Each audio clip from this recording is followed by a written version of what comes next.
Why do certain people become obsessed with exactly those who have shattered their self-worth most deeply? This paradoxical truth of the human heart occupied Sigmund Freud throughout his lifetime. He recognized that our ego, that fragile part of our personality that shapes our self-image, responds to injuries not with flight, but often with obsessive fixation. What appears to be masochism is actually a desperate attempt by the unconscious to heal the narcissistic wound. Today, you will understand why the wounded ego can become a prison in which we lock ourselves, and how this psychological dynamic shapes our most intimate relationships. If you are ready to decode the hidden mechanisms of your subconscious, join us on this journey into the depths of the human psyche. The ego is Freud's term for that part of our personality that mediates between our primitive drives and the demands of reality. It is our self-image, our identity, our way of positioning ourselves in the world. But what Freud first recognized, the ego is not strong and invulnerable, as we would like to believe. It is a delicate construct, constantly threatened by slights and injuries. Imagine you meet someone who initially treats you charmingly and attentively, but then suddenly becomes cold and distant. Your ego, which had adjusted to the validation, experiences a shock. This injury acts like a crack in a mirror. It not only destroys the current self-image, but also makes us doubt everything we thought we knew about ourselves. Freud observed that such ego injuries exert a peculiar power over us. They do not just occupy us superficially, but penetrate deep into our unconscious. There they begin to develop a life of their own. The wounded ego wants to understand, wants to regain control, wants to prove that it is indeed lovable. This dynamic explains why we often remain fascinated by precisely those people who hurt us most. The ego injury activates our deepest insecurities. Suddenly, old wounds are torn open again. Memories of earlier rejections, of moments when we did not feel loved or appreciated. The ego interprets the current injury not as an isolated event, but as confirmation of a deeply rooted feeling of inadequacy. Here lies the paradox. Instead of moving away from the source of pain, the wounded ego feels drawn to it. It is as if an addict keeps reaching for his drug, even though he knows it harms him. The ego unconsciously hopes that by repeating the hurtful experience, this time it will achieve a different result. This time, to be loved, appreciated, accepted. This hope is more powerful than any rational consideration. It transforms the person who hurt us into a kind of key to our self-worth. Suddenly, our entire identity seems to depend on whether we receive recognition from precisely this person. Other people, who might even treat us better, lose significance. The wounded ego fixates on the one who struck the wound. Freud called this mechanism a form of transference. We transfer onto the person who hurt us all our unconscious longings for love and recognition.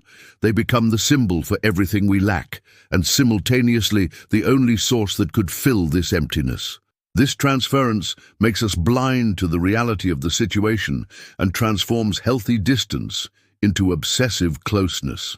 The tragic thing about this dynamic is that it is self-reinforcing. The more the ego is hurt, the stronger the fixation becomes. Each further rejection is not seen as a reason to distance oneself, but as proof of how important it is to finally win this person's recognition. The ego becomes prisoner of its own wounded hope. A slight is more than just a disappointment or misunderstanding. It is a direct attack on our self-image, a shock to what we believe we know about ourselves. Freud recognized that slights are particularly devastating when they confirm our most secret doubts about ourselves. They not only hit our conscious perception, but activate deeply buried fears from childhood. Imagine a man who has been convinced his whole life that he is charming and irresistible. Then he meets a woman who not only rejects his advances, but does so in a way that makes him appear superficial or uninteresting. This slight not only shakes his current self-image, but possibly awakens memories of earlier rejections, perhaps of the mother who never had enough time, or of classmates who laughed at him. The special thing about a narcissistic slight is its ability to manipulate time. Suddenly, the past is present again. The adult person no longer reacts as a mature human to a current situation, but as a wounded child to an existential threat. This regression explains why people often act irrationally after a slight. They are emotionally no longer in the here and now, but in a painful yesterday. Freud observed that the slighted ego develops a peculiar relationship to the person who caused the slight. This person becomes a kind of psychic magnet. They embody both the source of pain and the only possible source of healing. A pathological dependency emerges. Only the person who hurt us can also redeem us. This dynamic explains why slighted people often think obsessively about the hurtful person. They comb through every conversation for clues, analyze every gesture, search for signs of hope. Thought circles incessantly around the one question, what must I do to be loved by this person? This question becomes the driving force of their actions, the secret ruler over their decisions. The slight also activates a primitive competitive mechanism. Suddenly, all other people who receive attention from the hurtful person become rivals. The slighted ego cannot understand why others are valued while it itself is rejected. This jealousy intensifies the fixation even further. The slighted person begins to compare themselves with others to find out what they lack, what they would have to change to finally be loved. Freud recognized that behind every intense slight lies a deeper pain. The current injury is often just the trigger for a much older pain. Perhaps the experience of not receiving enough love as a child, perhaps the feeling of never really being seen or understood. The person who slights us unconsciously becomes a substitute for all who have ever hurt us. The paradox is, the stronger the slight, the more intense the attraction often becomes. This is because the ego does not accept the rejection as final, but interprets it as a challenge. It thinks, if I manage to be loved by precisely this person who has hurt me so much, then I prove to myself and the world that I am indeed lovable. The slight becomes a test that the ego absolutely wants to pass. This logic is naturally flawed, but it is powerful. It transforms healthy self-love into dependent validation seeking. The slighted person loses the ability to love themselves and makes their self-respect dependent on the opinion of a single person. This is the moment when a simple rejection becomes psychological imprisonment. Freud discovered one of the most disturbing secrets of the human psyche. We are condemned to relive painful experiences again and again until we understand or resolve them. He called this phenomenon the compulsion to repeat. In love, this compulsion shows itself particularly clearly. We feel magically drawn to people who will hurt us in similar ways to how we have been hurt before. Think of a woman who repeatedly gets involved with emotionally unavailable men. Consciously, she wishes for a loving, attentive partner. Unconsciously, however, she seeks the familiar pattern of pain because it is known to her. The unknown, true love and acceptance appears more threatening to her unconscious than the familiar suffering. The compulsion to repeat ensures that she feels drawn to precisely those men who will reopen her childhood wounds. The insidious thing about the compulsion to repeat is its disguise. It does not present itself as compulsion, but as intense passion, as true love, as irresistible attraction. The affected person does not feel that they are following a psychological automatism. They believe they are choosing freely. In reality, however, they are controlled by unconscious patterns that were shaped in their childhood. Freud recognized that the compulsion to repeat serves a hidden purpose. It is an attempt by the unconscious to heal old wounds. The child in us hopes that this time it will turn out differently. If we replace the emotionally cold father with an emotionally cold partner and manage to make this partner love us after all, then we have symbolically healed the father too. This unconscious logic is powerful enough to override rational decisions. The mechanism works through projection. We project onto the new person all the unconscious hopes and longings that we originally had toward our early caregivers. The new person is not seen as themselves, but as an opportunity for repetition and, hopefully, correction of old experiences. This makes the relationship inauthentic and burdened from the start. The compulsion to repeat becomes particularly fatal when it meets a person who is themselves shaped by similar patterns. Two people who are both trying to heal their childhood wounds can create a toxic spiral. Each gives the other exactly what nourishes their compulsion to repeat. They hurt each other in the familiar way and thereby intensify their mutual obsession. The intensity of feelings in such relationships is often interpreted as proof of their authenticity. I have never felt anything like this, the participants think, and confuse the intensity of reviving old wounds with the depth of true love. Actually, however, this intensity is a warning signal. It shows that not the present but the past is determining what happens. Freud also observed that the compulsion to repeat works particularly strongly when the original injury was never fully understood or processed. The unconscious insists on finishing the old story. It repeatedly creates similar situations, hoping this time to reach a satisfying resolution. This hope is usually in vain because the new person is not the old one and the past cannot be undone. The way out of the compulsion to repeat lies in awareness. As long as we do not understand which old patterns control us, we are helplessly at their mercy. But as soon as we recognize that our intense attraction to a certain person possibly has more to do with our history than with this person, we can begin to make conscious decisions.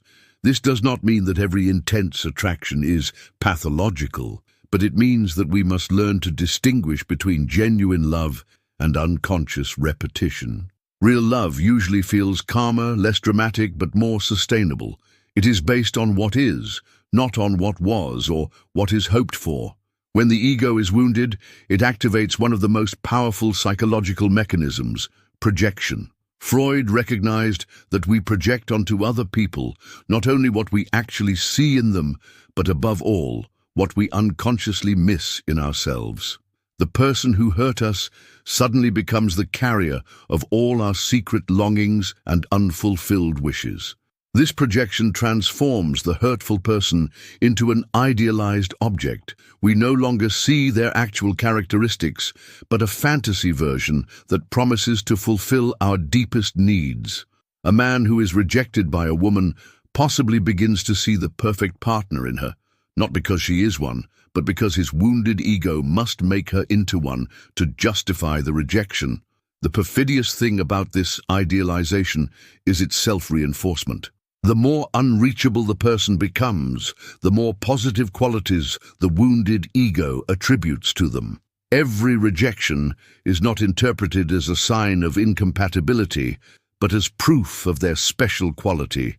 She is so demanding, so extraordinary, that's why I'm not good enough for her yet, the affected person thinks, and thereby increases their obsession. Freud observed that these projections often reveal more about the projector than about the object of projection. When someone sees absolute perfection in another person, it usually shows how imperfect they feel themselves. The idealized person becomes a mirror of one's own deficits. They have everything that one believes oneself not to have. The idealization also creates a dangerous asymmetry. The real person can never live up to the projections because they have to compete against a fantasy image that arose from the deepest longings of the other. This impossibility often leads to further disappointments and intensifies the cycle of obsession even more.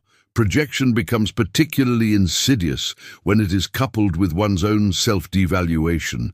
She is so perfect. I am so deficient.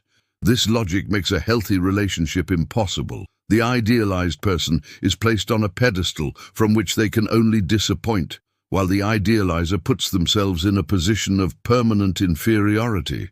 The tragic thing is, the person who is idealized often unconsciously senses this projection and reacts with discomfort or even rejection to it. No one wants to be the projection of foreign longings. This natural reaction is experienced by the idealizer as another injury which only intensifies their obsession. Freud taught us that real love only becomes possible when we stop projecting and begin to perceive the other person in their actual reality. This also means recognizing our own unconscious needs and learning to fulfill them in healthy ways instead of making other people carriers of our projections. Freud discovered a paradoxical law of human desire. The more unreachable something is, the more desirable it becomes. This insight revolutionized our understanding of love and explains why rejection often marks not the end, but the beginning of an intense obsession. The human ego interprets unreachability not as an obstacle, but as proof of special value. Imagine a man who receives interest signals from 10 women but is rejected by only one. Logically, he should focus on one of the 9 who appreciate him. Instead, however, his thoughts circle obsessively around the one who doesn't want him. Why? Because his ego interprets the rejection as a puzzle that must be solved, as a challenge that must be overcome. The psychology of unreachability works through several mechanisms. First, it activates our hunting instinct. What runs away, we automatically pursue, a primitive reflex deeply rooted in our evolutionary programming. The ego interprets the running away as a game and wants to win, without recognizing that it might not be a game at all, but honest disinterest. Freud also observed that unreachability fuels our imagination. When someone is available to us, we quickly learn their weaknesses and limitations. But when someone is unreachable, space remains for idealization. We can project all our dreams and wishes onto this person without being corrected by reality. The unreachable person becomes the perfect projection screen for our longings. Another powerful factor is narcissistic injury. For the ego, rejection is an existential threat. It cannot accept that someone does not find it desirable without questioning the entire self-image. Therefore, it begins to fight, not to win the other person, but to save its own self-respect. The unreachable person becomes a symbol for one's own lovability. The dynamic becomes particularly perfidious when the unreachable person occasionally sends small signs of hope. A brief smile, a friendly message, accidental eye contact. These minimal signals are interpreted by the obsessed ego as proof that there is still hope. This intermittent reinforcement pattern is known from behavioral psychology as particularly addiction-promoting. Freud recognized that the power of unreachability is also connected to our relationship with death. What we cannot have remains eternally young and perfect in our memory. What we possess ages and disappoints us sooner or later. Unreachable love promises eternal intensity because it is never exposed to reality. The tragic thing about this dynamic is its self-destruction. People who fall victim to the power of unreachability often lose the ability to appreciate available love. They become addicted to the drama of rejection and can no longer bear real intimacy, which always also means vulnerability. They chase a phantom and overlook the real people who could love them. The way out lies in the recognition that true fulfillment does not lie in conquering the unreachable, but in the ability to appreciate the available. Those who learn not to make their self-respect dependent on the recognition of others become free from the tyranny of unreachability. Only then does real mutual love become possible, a love that is not based on lack, but on abundance. At the end of our journey through the depths of the human psyche, we face the crucial question: are we forever prisoners of our wounded egos, or is there a way to freedom? Freud firmly believed that awareness is the first step to healing. But he also warned, the way out of psychological imprisonment requires courage, honesty, and the willingness to give up cherished illusions. Healing begins with a painful recognition. The person we are obsessed with is not the cause of our obsession, but only its trigger. The real roots lie deeper, in our childhood, in old wounds, in unconscious patterns that we have been carrying around for decades. This recognition is initially sobering, but it is also liberating. If the problem lies within us, the solution also lies within us. The first step is becoming aware of our projections. We must learn to distinguish between what the other person actually is and what we project into them. This distinction is difficult because our projections are often so strong that they completely overlay our perception. But with practice, we can learn to recognize our own longings and fears and no longer transfer them onto other people. Freud also taught us that we must understand our past to change our present.